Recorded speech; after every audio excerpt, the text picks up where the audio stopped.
Romawi ya, yaitu terjadinya kolonialisme besar-besaran yang Romawi ya, terjadinya peningkatan pajak yang luar biasa ya. Lalu di sini juga dikatakan bahwa kehidupan nista pada Romawi itu kebejatan moral dan pemerasan ekonomi telah menyebar ke seluruh penjuru negeri akibat menimpanya penghasilan dan menumpuknya pajak. Lalu juga dengan Yunani ya, salah satu negara adidaya juga tapi tidak sebesar Persia dan Romawi ya. Negeri ini tenggelam dalam lautan khurafat. Khurafat itu aliran-aliran yang pemikiran-pemikiran yang salah ya, pemikiran-pemikiran yang sesat, yang tanpa dasar, tahayul yang seperti apa yang kita ketahui, mungkin kita tahu lah film-film dari Yunani itu ya, menggambarkan dewa-dewa Yunani itu yang sangat-sangat luar biasa banyaknya itu. Nah, ini merupakan khurafat-khurafat ya, dan mitos-mitos verbal ya, cerita-cerita dari mulut ke mulut yang tidak pernah memberinya manfaat ya. Ya mungkin kalau kita itu seperti inilah sekarang ya, jangan lewat yang ada pohon besar itu, nanti ada apa-apanya gitu. Ada cerita bahwa lewat sana tuh ada yang kesambet lah, atau ada penguasanya apalah gitu ya.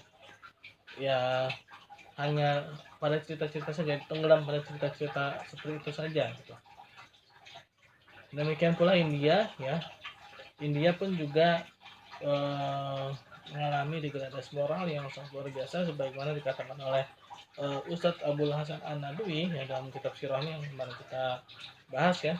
Disepakati oleh para penulis sejarahnya bahwa negeri ini juga sedang berada pada puncak kebejatan ya, dari segi agama, akhlak ataupun sosial. Nah, masa tersebut bermula sejak abad ke-6 Masehi. India bersama negara tetangganya berandil dalam pemerosotan moral dan sosial ya. Itu ada 4 negara yang adidaya dari segi pemikiran, dari segi militer ya, dari segi filsafat ya. Nah, di samping itu harus diketahui bahwa ada satu hal yang menjadi sebab utama terjadinya kemerosotan, keguncangan dan keniscayaan, yaitu adanya terputusnya wahyu ya, terputusnya wahyu dari Allah Subhanahu wa taala ya, yaitu manusia didasarkan hanya pada nilai-nilai materialistik semata tanpa ada nilai-nilai moral yang mengarahkan peradaban dan kebudayaan tersebut ke jalan yang benar ya. Bukan halnya peradaban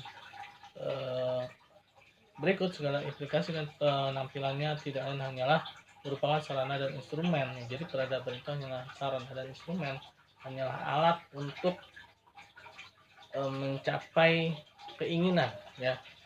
Nah, tapi keinginannya itu sendiri ya yang harus kita garis bawahi. Kenapa? Karena ketika seorang itu keinginannya baik ya, tapi dengan jalan yang salah, itu pun juga masih salah. Apalagi ini keinginan yang tidak baik, keinginan yang buruk ya, degradasi moral ya, kebejatan yang terjadi.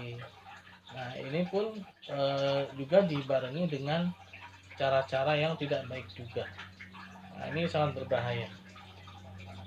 Nah, di sini jika pemegang saran dan instrumen tidak memiliki pemikiran, pemegang saran dan instrumen itu maksudnya siapa?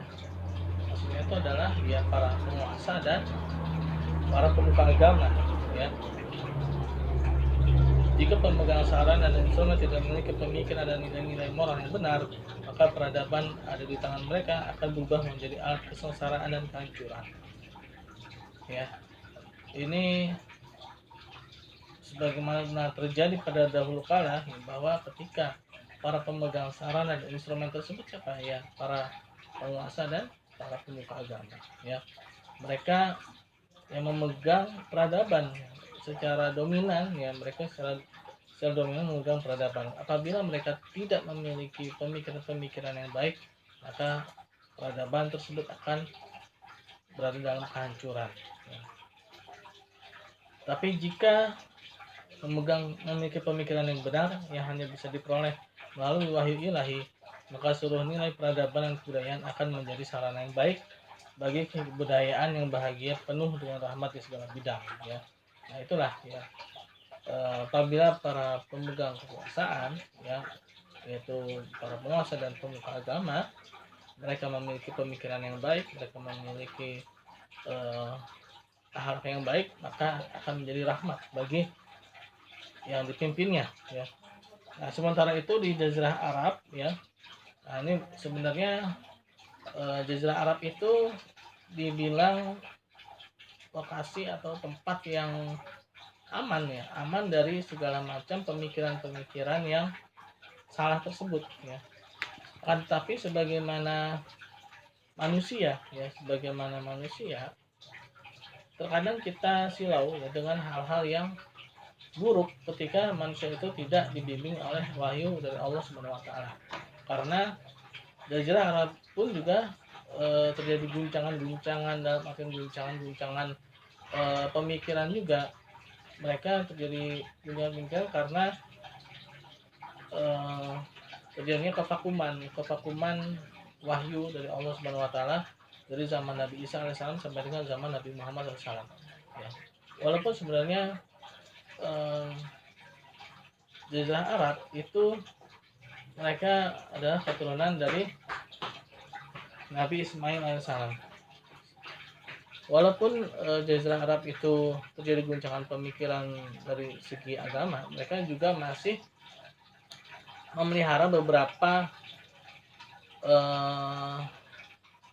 kalau dibilang adat apa, mungkin kalau kita tuh adat, tapi bukan adat, tapi ini adalah suatu amalan-amalan agama ya, amalan-amalan agama warisan dari Nabi Ibrahim alaihissalam dan Nabi Ismail alaihissalam ya, seperti tawaf ya, seperti sa'i ya, wukuf, terus ibadah-ibadah haji itu ya, itu mereka masih melakukan ya.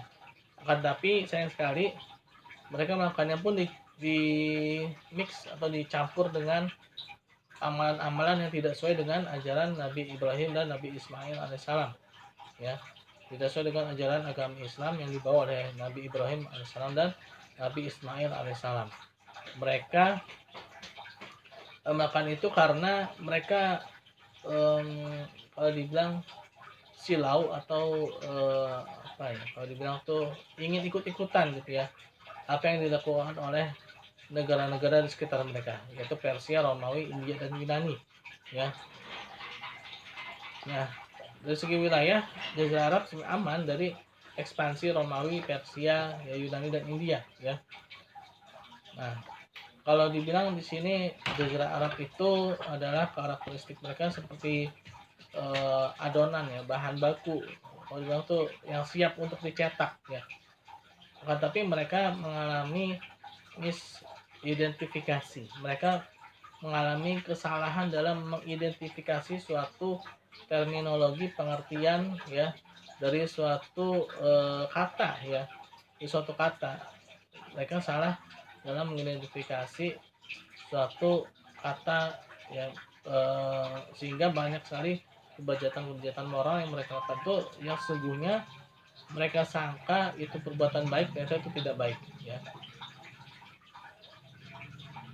Nah ini beberapa contoh ya yang mana mereka misidentifikasi ya, atau kesalahan dalam mengidentifikasikan ya. Itu di sini dikatakan bahwa mereka membunuh anak perempuan mereka dengan dalih kemuliaan dan kesucian ya. Nah pada saat zaman jahiliyah ketika itu ya, itu marak sekali membunuh bayi perempuan. Kenapa? Karena mereka menganggap memiliki anak perempuan itu adalah suatu aib atau kesalahan yang sangat besar ya, dan dikatakan bahwa dengan membunuh anak perempuan mereka itu suatu kesucian ya. Nah inilah kesalahan-kesalahan dalam menerjemahkan terminologi ya, yaitu terminologi kesucian dikatakan adalah membunuh anak perempuan. Lalu memusnahkan harta kekayaan dengan alasan kedermawanan ya, dikatakan seorang dermawan itu adalah orang yang berfoya-foya, orang yang berhura-hura, itu dikatakan dermawan ya. dan mereka menyukai peperangan ya di antara mereka dengan alasan harga diri dan kepahlawanan ya. Nah, mereka merasa jagoan, kalau bahasa sekarang itu jagoan ya. Mereka merasa paling kuat, paling super, paling dan paling ya, sehingga mereka merasa bahwa dirinya lah yang paling patut untuk dihargai ya, sehingga mudah sekali tersulut emosinya ya.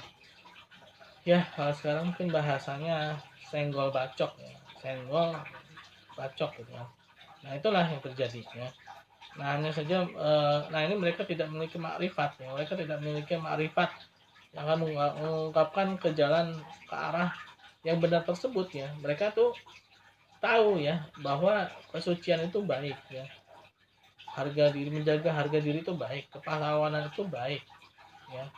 Kedermawanan itu baik. Hanya saja mereka tidak tahu apa itu dermawan ya, yang seperti apa itu dikatakan dermawan, seperti apa itu dikatakan kepahlawanan, seperti apa yang dikatakan itu kesucian ya. Nah, mereka berada dalam kesesatan pemikiran ya. Hanya saja mereka menginginkan hal-hal yang baik tersebut. Kondisi inilah yang diungkapkan dalam Al-Qur'an ya oleh Allah Subhanahu wa taala dengan dalil surat Al-Baqarah ayat 198. A'udzubillahi minasyaitonirrajim wa in kuntum min qablihi laminad dhalin. Dan sesungguhnya kamu ya, kamu sebelum itu benar-benar termasuk orang-orang yang tersesat. Ya, orang tersesat itu orang yang tidak tahu ya. Orang yang tersesat itu orang yang tidak tahu. Nah, suatu sifat apabila dinisbatkan pada kondisi umat-umat lain, berarti itu memang kondisi Arab itu lebih adanya pemaafan. Jadi istilahnya itu masih ditoleransi lah ya. Karena mereka benar-benar tidak tahu. Beda dengan Persia, Romawi, India, Yunani. Mereka itu tahu ya. Mereka itu tahu yang mana baik dan yang buruk. Mereka paham, mereka mengerti. Hanya saja mereka tidak mau ya. Mereka tidak mau untuk menjalankan yang baik itu ya. Mereka itu kan memiliki filsafat-filsafat pemikiran yang luar biasa tingginya kan, Persia, Romawi itu kan ya. Nah, kan tapi mereka tidak ingin untuk menuju ke arah sana. Nah, berbeda dengan Jazirah Arab ya. Berbeda dengan Jazirah Arab.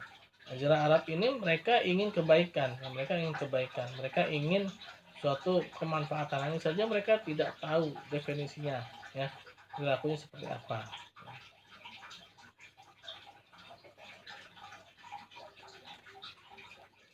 Nah, di samping itu juga Jazirah Arab secara geografis terletak antara umat-umat yang sedang diadap pergolakannya.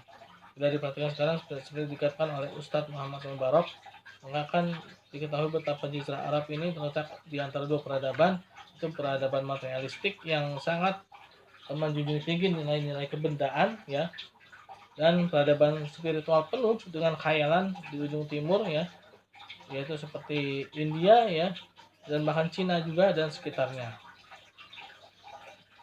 Nah, inilah kondisi umat-umat di sekitarnya. Nah, sini Syekh Ramadan Al-Buti ya, bahwa mengatakan bahwa Jazirah Arab itu menjadi tempat yang dipilih ya, yang menjadi tempat yang dipilih oleh Allah Subhanahu wa taala, bukan sembarang tempat yang dipilih ya. Nah, karena memang tempat Jazirah Arab itu tempat yang masih bersih ya, bersih dari segi pemikiran yang sesat-sesat ya. Karena nantinya akan berpengaruh juga ya. Kalau seandainya bukannya tidak mungkin saja kalau Allah Subhanahu wa taala berkehendak ya, bisa saja Allah itu menurunkan Islam di Persia atau di Romawi atau di India atau di belahan negara lain yang mungkin di situ ada pemikiran-pemikiran filsafat-filsafat yang berkembang luar biasa ya. Bisa saja, bukan hal yang tidak mungkin, bisa saja. Akan tapi kelanjutan dari risalah Islam itu sendiri itu akan menjadi bermasalah ya. Kenapa? Karena nanti akan muncul dugaan-dugaan, muncul sangkaan-sangkaan bahwa Al-Quran ya, Islam itu berasal dari ajaran mereka, bukan dari Allah Subhanahu wa taala ya. Nah, ini juga menjadi alasan ya kenapa Allah Subhanahu wa taala menurunkan risalah yang terakhir ini, Al-Qur'anul Karim ini ya, itu dari turun di negara Arab ya, Jazirah Arab. Allah Subhanahu wa taala juga berfirman ya mengenai hikmah kenapa diturunkan di Jazirah Arab, yaitu dalam Quran surat Al-Jumu'ah yang berbunyi a'udzubillahi minasyaitonirrajim walladzi ba'atsa fil ummiyina rasulan minhum yatlu 'alaihim ayatihi wa yuzakkihim wa yu'allimuhumul kitaba wal hikmata wa in kanu min qablu lafi dhalalin mubin ya. Dialah yang mengutus kepada kaum yang ummi, seorang yang tidak bisa baca tulis, seorang rasul di antara mereka yang membaca ayat-ayatnya kepada mereka, mensucikan mereka, dan mereka diajar akan kitab dan hikmah. Dan sungguhnya mereka sebelumnya benar-benar dalam kesesatan yang nyata. Nah, inilah hikmah ya kenapa Allah Subhanahu wa taala yang menurunkan agama Islam di Jazirah Arab ya. Ya, mungkin untuk Sirah Nabawiyah Dr. Muhammad Said Ramadan Al-Buti ya, kita lanjutkan lagi nanti di sesi berikutnya. Yang tidak kalah pentingnya itu nanti akan ada kitab-kitab sirah yang lainnya juga yang akan kita bahas bersama ya. Baiklah, kita tutup dengan doa subhanakallahumma wa bihamdika subhanakallahumma wa bihamdika asyhadu an la ilaha illa anta astaghfiruka wa atubu ilaik. Assalamualaikum warahmatullahi wabarakatuh.